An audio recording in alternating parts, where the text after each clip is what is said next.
그래서 미국 같은 경우는 그 경기가 조금 나빠질 것 같은 사인이 오면 그러면 금리를 많이 인하할까요? 적게 인하할까요? 헛갈리는 게 시장은 뭐 너다섯 번 네. 한참 그렇게 이야기를 하다가 최근 또 외신들을 보니까 두 번 이렇게 예. 이야기하는 사람도 있더라고요. 저도 사실은 예. 정확히 두 번은 아니지만 음. 네다섯 번은 아니지 않을까라는 예. 생각인데요. 예. 그러니까 지금 이제 미국의 물가가 많이 지금 떨어진 거는 맞는데 음. 중앙은행이 생각하는 안정적인 물가 수준까지 특히 이제 핵심 소비자 물가 지수가 떨어지기에는 길이 좀 많아 보이고 음. 이 이제 물가 지수를 일반적으로 많이 이제 들으실 거고요. 음. 또 보도를 보시면 핵심 소비자 물가 지수 이런 거 들으실 그렇죠. 텐데 예. 핵심 소비자 물가 지수는 뭐냐면 이 변동성이 큰 에너지와 식품류를 제외한 건데 그렇죠. 예를 들면은 그 날씨가 나쁘면은 상추 가격 같은 거는 막 5배, 10배 뛰기도 합니다. 예. 그럼 우리가 삼겹살집 가면 이제 사장님이 상추를 덜 주시잖아요. 근데 이제 상추 가격은 또 사람들이 많이 재배하면 또 갑자기 또 이게 10,000원 하던 게 1,000원으로 10분의 1이 되기도 그렇죠. 하거든요. 예. 그래서 상추 가격이 급등했다 그래서 사장님이 삼겹살 1인분 가격을 더 올리거나 조정하지 않아요. 그렇죠. 뭐 예. 다른 걸 내주든가. 예. 그래서 이제 전체 소비자 물가 지수는 예를 들어서 뭐 상추 가격에 포함이 된 거고요.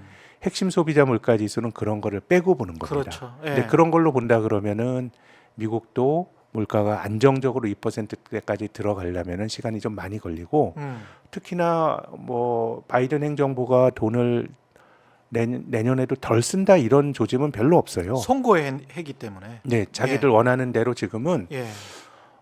그냥 각 정파가 음.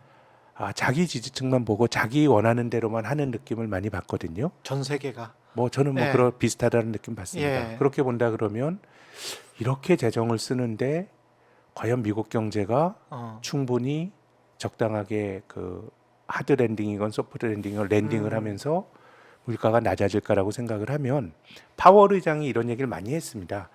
그러니까 그 사람은 이제 올 가을 내내 왜 경기가 안 가라앉지라는 얘기를 했는데 사실 뭐 중앙은행이 경제가 나빠지기를 원하는 사람은 없지만 예. 경제가 어느 정도 둔화가 돼야 물가도 거기 맞춰서 잡히고 긴축이란 건 결국은 경제 수요를 희생하는 겁니다. 너네 좀 덜 써. 예. 그러면서 물가를 잡고 이게 왜 필요하냐면 지금 미국이 금리 이렇게 올렸는데 경기가 멀쩡하면 괜찮은 거 아니야라는 생각하실 수 있지만 근데 금리가 그렇게 되면 굉장히 높게 오래 유지가 되면요. 그렇죠. 자본주의에서 큰 문제는 누군가 빚을 많이 진 사람이 부채를 상환하지 못하면서 생기거든요. 그렇습니다. 그럼 금리가 높게 유지가 되면 누군가에겐 좀 하중이 걸리는 겁니다. 그럼 미국 경제 전체적으로는 괜찮더라도 경제의 가장 취약한 쪽에서 문제가 생기는 게 일종의 신용 위기의 전이 경로거든요. 예. 그렇게 본다 그러면 전 좀 미국은 좀 많이 달린 것 같고 그럼 좀 둔화가 되면서 지금 시장이 기대하는 것처럼 연준이 금리를 좀 낮출 수 있는 여건이 조성이 되면은 좋을 것 같은데 저는 그러기에는 미국 정부가 내년에도 돈을 많이 쓸 것 같아서 금리가 많이 안 떨어질 수 있다라고 저는 생각을 합니다.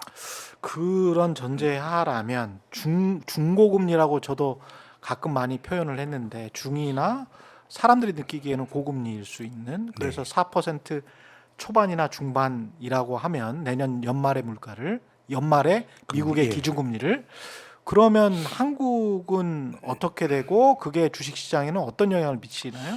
근데 예. 뭐 아쉽기도 하지만 실은 뭐 한국은행의 기준금리가 한국의 주식에 영향을 주는 경우는 많지 않고요. 예. 이제 미국이 연동이 되는 경우가 많은데 우리가 2023년을 보내면서 한국 금리가 미국보다 낮아진 계속 낮았죠. 이게 참 불편합니다. 기축통화국이 아닌 나라가 미국보다 금리가 낮다는 거는 상당히 불편하지만 게다가 성장률도 더 낮아. 네. 근데 이제 그럼에도 불구하고 예. 한국은행의 선택이 저는 뭐 기본적으로 맞다고 보는 것이 예. 아까 말씀하신 것처럼 한국은 민간 부채가 너무 많이 늘어나서요. 그렇죠. 가계와 기업. 예. 또 상대적으로 정부는 뭐 논란이 많지만 다른 선진국 대비 조금 부채가 적은 편이고 그렇죠. 예. 이제 미국은 공공부채가 문제거든요. 가계는 2008년 금융위기 이후로 미국 가계는 좀 빚을 좀 줄였어요. 한 70%밖에 안 되더라고요. 네, 그러니까 예. 이제 한국은 민간이 문제고 미국은 공공이 문제인데 예. 민간과 공공의 신뢰도가 같을 수가 없습니다. 당연히 공공이 높죠. 정부는 세금 받을 수 있는 조세 징수권이 있으니까. 그래서 한국은 이제 이자율이 올라갔을 때 직면하게 될 여러 가지 부작용이 너무 크다 보니까 미국보다 낮은 금리를 감내한 겁니다. 예, 그렇죠. 저는 그게 뭐 본질적으로 나쁘지 않은 선택이라고 보는데, 근데 이제 중요한 거는 지금 우리나라로 건설이나 이런 게 굉장히 어려운데 미국이 금리 올릴 때 우리나라가 금리를 따라서 안 올리는 선택을 할 수 있다 손 치더라도 미국이 금리 내리기 전에 한국이 내릴 수 있을까? 그 그러니까. 시나리오는 뭔가 생각지도 않은 큰 탈이 나면 그렇죠. 그거 뭐 불가피하게 저는 뭐 대내외 금리차 무시하고라도 내릴 수 있는데 우리가 그냥 노멀한 시나리오라 그러면 미국보다 하느니 금리를 먼저 내리긴 좀 힘들 것 같고요. 그렇게 생각하면 그렇게 보면 미국과 금리를 비슷한 시기에 낮추든가.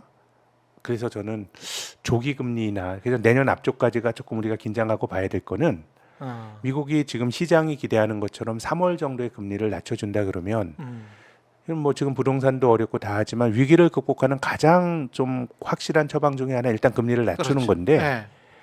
근데 그런 정책을 쓰기가 되게 그러니까 제가 생각하는 것처럼 내년 한 중반 정도야 돼야 미국이 금리를 낮출 수 있다 그러면 2분기나 3분기, 제 심지어는 생각 뭐 2분기, 2분기 후반 정도나 돼야 2분기 되지 않을까 저는 그렇게 전망을 합니다. 5, 6월. 예. 예, 그러면은 그 전까지가 음, 우리나라도 뭔가 이제 통화 정책이 미국 눈치를 보면서 자유롭지 못한 상황이니까 내년 앞쪽까지가 조금 여러 가지로 좀 시끄러운 그런 시기일 것 같고요. 그러네요. 그리고 예. 지금 한국의 부동산은 예. 뭐 지금 이제 그 위기가 분출되는 거를 억제해 왔습니다. 그냥 잡아두고 있는 거거든요. 최근에 뭐 부동산 태영건설 PF나. 같은 경우도 그런 것이죠. 예. 근데 이제 견디다 못해서 이제 음. 막 문제가 생기는 건데 음, 저는 뭐 그 지금까지 뭐 이렇게 한 정책이 전 나쁘다고 보진 않아요. 왜냐하면 주가도 많이 오르거나 많이 떨어지면 사람들이 그쪽으로 보고 행동하기 때문에 서킷 브레이커라 그래서 약간 생각과 시간을 거래를 멈추는 것처럼 예. 부동산도 한쪽으로 쏠림이 있게 되면 정말 큰 위기가 나니까 좀 본질적으로 잡아둔 건 맞는 것 같은데 그래서 저는 내년도 경제 말씀을 드리고 싶은데 일단 우리가 문제가 생기면은 구조조정을 안 하고 버티더라도 그 다음에 경기가 아주 좋아지게 되면 실은 버티는 게 맞습니다. 예. 경제가 좋아지면 어느 정도 또 수습이 되는데 그렇죠. 내년도 경제 성장률이 한 2% 내외가 될 것 같아요. 내외. 네. 그러면 함의가 있네요. 근데 2% 과거와 내외라는 달라요. 게. 1%가 될 수도 있다라는 말씀이시네. 뭐 예. LG경제연구원은 1.8로 전망을 했더라고요. 그러니까요. 예. 근데 이제 뭐 1.8이고 이게 중요한 것보다는 우리가 올해 GDP 성장률이 역대 다섯 번째로 낮은 성장률 말씀을 드렸습니다. 예. 그럼 올해보다 성장률이 낮았던 게 과거에 4번이 더 있었겠죠. 근데 올해보다 성장률이 낮았던 경기가 나빴던 그 다음에는 예외 없이 V자형으로 성장률이 되게 높아졌어요. 아. 그러니까 한국 경제는 고통은 짧고 회복은 빨리 되는 복원력을 보여준 건데 내년에 한 2% 성장한다 그러면 우리 잠재 성장률 정도 성장하는 거니까 예. 이게 밋밋한 거거든요. 그러니까 역동성을 못 보인다. 예, 그러니까 지금 우리가 뭔가 좀 그 부실한 영역을 예. 그냥 안 터지게 지금까지 가져왔는데 이게 뭔가 세상이 확 좋아지게 되면 버티는 게 의미가 있는데 이제 그런 전략이 맞지 않을 수가 있는 거죠. 그래서 저는 올해 내년이 되면 건설사나 금융회사들도 부동산 PF 쪽에 많이 이제 막 노출이 돼 있는데 자발적으로 빠져나오는 데가 나올 겁니다. 자발적으로 빠져나온다는 지금 거는? 예컨대 부동산 PF에 돈을 빌려준 음. 금융회사가 있다고 가정을 해보겠습니다. 예. 근데 지금은 그냥 뭐 터뜨리지 않고 계속해서 오는 건데 예. 그러면 금융회사는 거기에 대해서 계속 이자 내고 이렇게 이자 하는 내야지. 거거든요. 예. 근데 이 사업 자체가 잘 돼야지 원금이 회수가 되잖아요. 음. 그럼 이제 앞으로는 냉정하게 판단을 할 겁니다. 아 이거 뭐 안 된다 그럼 털고 나와야 되고 손해를 보더라도. 손해를 보더라도 손실이 더 커지는 것보다는 그럼 계속해서 돈이 들어가는 거거든요. 그렇죠. 그렇게 본다 그러면 내년 앞쪽까지가 특히 1분기까지가 상당히 저는 좀 그동안 억눌러 왔던 것들이 좀 분출이 되는 고통스럽겠구나. 그런 게 뭐 아닐 수도 있고요. 아닐 수도 다만 있고. 이제 정황적으로 보면 예. 연간으로 보면 내년 앞쪽이 좀 그런 리스크들이 있을 수 있다고 근데 생각합니다. 사실은 정부 입장에서는 지금도 말씀하셨지만 저도 뭐 별다른 방법이 없어서 계속 이제 이거를 조금 늦추다가 성장률이 좀 좋아지고 경기가 좀 전 세계 경기가 좀 좋아지는 시기에 오면 그때 가면 좀 구조조정을 할 수도 있고 그랬으면 좋겠다라는 생각 때문에 이제 계속 네. 늦춰온 것 같은데 정부 입장에서는 사실은 그러니까 집권 여당 입장에서 봤을 때는 4월 총선이 있는데 1, 2, 3월에 그래도 뭔가 안 터지고 이제 네. 가야 그리고 시장이라는 거는 이제 거기에 투자하셨던 분들도 부동산 PF는 어디에 투자하셨던 분들도 그래도 정부가 그때까지는 막아주지 않을까 네. 그런 어떤 과거의 기억으로부터 네. 경험으로부터 나온 어떤 아니람 저는 뭐 예, 그건 제가 잘 모르겠지만 예, 뭐 설사 그렇다고 하더라도 예. 그러면 1, 2, 3이 아니라 4, 5, 6의 문제가 되겠죠. 그래서 우리가 아. 피해가기는 힘들다는 말씀을 이제 좀 드리고 싶은 겁니다. 올 거는 온다. 네. 오고야 만다. 왜냐하면은 이걸 본질적으로 음. 부동산을 하더라도 지어서 팔아야 되잖아요. 팔려야 되잖아요. 예. 그런 거라 그러면 이제 이게 안 될 거라고 생각을 하면은 음. 이제 뭔가 손실을 확정짓는 나름의 그 상황에서의 합리적인 의사결정으로 그런 것들이 좀 많이 저는 내년에는 나올 것 같습니다. 그것이 뭐 꼭 1, 2, 3월이다. 제가 뭐 이렇게 단언할 수는 없지만 예. 그것을 좀 피해가기는 좀 어렵지 않을까 생각을 예. 합니다.